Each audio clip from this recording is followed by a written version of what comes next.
Assalamualaikum warahmatullahi wabarakatuh. Teman-teman, kali ini saya mau share untuk protokol kesehatan dari pemerintah kalau sudah positif COVID-19 ya.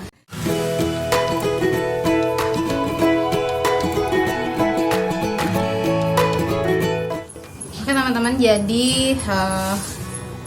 awalnya saya jadi cerita dari awal ya.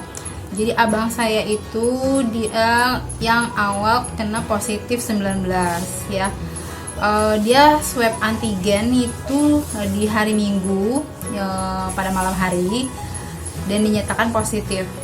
Lalu oleh dokter yang mengswab diinformasikan agar lapor ke puskesmas terdekat, puskesmas di ruang lingkupnya kita. Lalu besoknya abang saya itu informasikan ke puskesmas. Dari puskesmas itu kita dapat vitamin C karena pada dasarnya nggak ada obat ya, jadi kita nggak dikasih obat apa-apa. Jadi kakak ipar saya sebelumnya sempat nanya, ini kalau kita nggak bisa kemana-mana, gimana ya kita kalau mau beli vitamin? Nah, jadi dokternya itu memberikan kita vitamin, meresepkan kita vitamin untuk diambil. Lalu disuruh isolasi mandiri.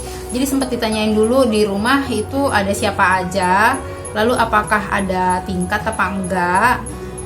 Jadi ditanya-tanyain beberapa hal ya. Jadi untuk memastikan kalau kita yang sakitnya ini bisa isolasi mandiri tanpa berinteraksi dengan orang yang non COVID-19 yang yang negatif negatif dari COVID-19. Lalu besokannya karena disuruh lapor ke RT ya oleh dokternya, besoknya lapor ke RT. Dari RT lalu dikasih ke RW, dari RW dikasih pertanyaan, udah ke puskesmas belum gitu. Lalu yang kena siapa aja kayak gitu. Nah setelah itu abang saya di WA dari puskesmas. Jadi kan kita isolasi mandiri ya, abang saya isolasi mandiri di rumah. Udah sepengetahuan dan saran dari si pihak puskesmas ya, isolasi mandiri. Lalu di WA sama pihak kesehatannya dari puskesmas itu di 2 hari kemudian itu datang. Jadi dia di desinfektan. Jadi rumah kita itu di bagian depannya ya itu disemprot sama desinfektan.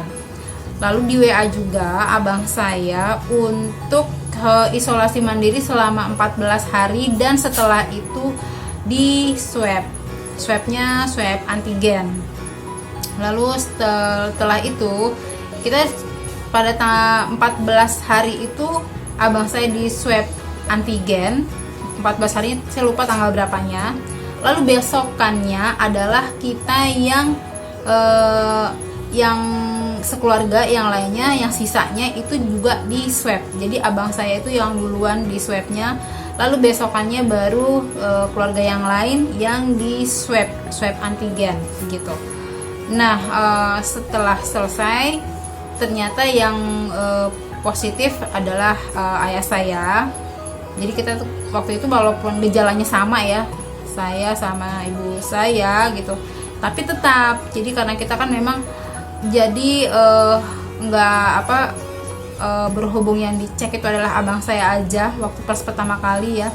Jadi perkiraan saya tuh tadinya setelah puskesmas udah dikasih tahu abang saya itu positif, saya pikir nanti yang lainnya akan di swab juga, langsung di swab gitu. Ternyata enggak, jadi ditunggu 14 hari kemudian, ditunggu dia selesai, yang si positifnya ini selesai isolasi mandiri, baru yang sisanya itu di swab juga gitu loh setelah dia duluan. Nah di tempat lain teman-teman saya itu seperti itu ya. Jadi kalau di tempat lain beberapa teman saya itu setelah misalnya istrinya nih yang positif gitu, istrinya positif di swab PCR gitu ya, swab PCR dia positif, dia lapor nih ke pihak setempat ya, ke puskesmas atau yang lainnya, itu nanti keluarga yang lain langsung di swab. Nah, setelah itu akan keluar suratnya positif atau negatifnya. Nah, nggak ditunggu sampai isolasi mandiri 14 hari baru dicek, enggak gitu. Itu di tempat lain ya, di tempat lain. Nah, kalau yang di tempat saya seperti ini. Di tempat teman saya yang lain juga, masih daerah Bekasi juga ya, tapi beda lokasi. Jadi itu malah di kabupatennya itu malah lebih beda lagi. Jadi beda juga. Jadi setelah dia positif ya, jadi kan itu bayar sendiri ya, mandiri ya ceknya. Setelah dia positif COVID-19, diinformasikan ke pihak terkait gitu, itu ternyata nggak ada yang namanya dibantu untuk cek gitu, cuman disuruh isolasi mandiri aja, dan diinformasikan bahwa untuk pengecekannya itu udah penuh gitu loh teman-teman. Sama di tempat saya juga, alhamdulillahnya di tempat saya itu dibantu untuk gratis swab antigennya, walaupun kita dapatnya 14 hari setelah isolasi mandiri abang saya gitu, tapi kan dapat ya. Nah, itu pun diinformasiin juga kondisinya antrian gitu loh, antrian karena saking banyaknya yang sudah positif COVID-19. Nah gitu teman-teman, jadi untuk protokolnya seperti itu. Saya nggak tahu ya di tempat lain seperti apa, mungkin untuk di beberapa tempat yang ternyata nggak dibantu untuk swabnya, itu dikarenakan memang antrian teman-teman, dan bisa jadi juga memang dikarenakan sudah saking banyaknya ya. Jadi disarankan kalau untuk lebih pengen buru-buru bisa di swab untuk swab mandiri gitu. Yang alhamdulillahnya sih waktu kita kemarin itu, walaupun kita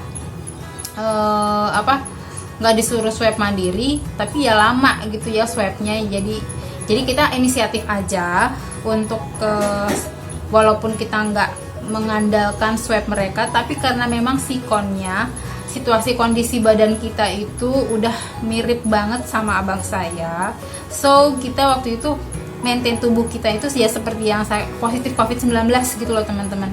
Jadi kita ya berjemur juga kayak gitu-gitu deh gitu. Jadi kita ikutin sesuai dengan yang seharusnya abang saya lakukan. Kita ayah saya, ibu saya juga melakukan hal yang sama gitu teman-teman.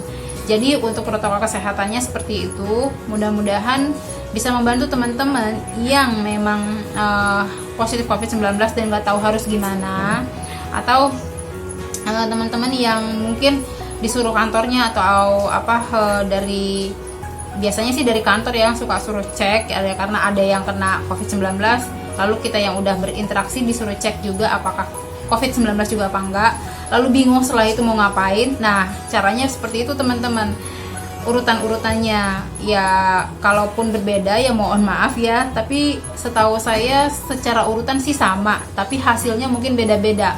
Urutannya tetap yaitu ke puskesmas, ke RT RW ya, nanti akan ditindak. Kalaupun ternyata nggak bisa ditindak, mohon maaf, mungkin teman-teman bisa ditanyakan lagi apakah mungkin karena penuh gitu ya, atau mungkin karena memang antriannya yang tinggi banget. Karena sebagai informasi, memang untuk yang COVID-19 ini udah banyak banget teman-teman, di tempat saya juga udah banyak banget yang positif. Jadi mohon untuk jaga diri ya teman-teman ya, selalu untuk menjaga prokes, seperti jangan lupa untuk pakai masker, cuci tangan, dan menjaga jarak. Lalu coba jaga untuk kesehatan sendiri, imun tubuh, minum vitamin C, makannya, tidurnya, istirahatnya. Jangan lupa untuk berjemur, olahraga, kayak gitu-gitu deh ya. Oke teman-teman, demikian untuk sharing saya kali ini. Untuk sharing saya mengenai COVID-19 juga ada, nanti silahkan cek video saya yang lain.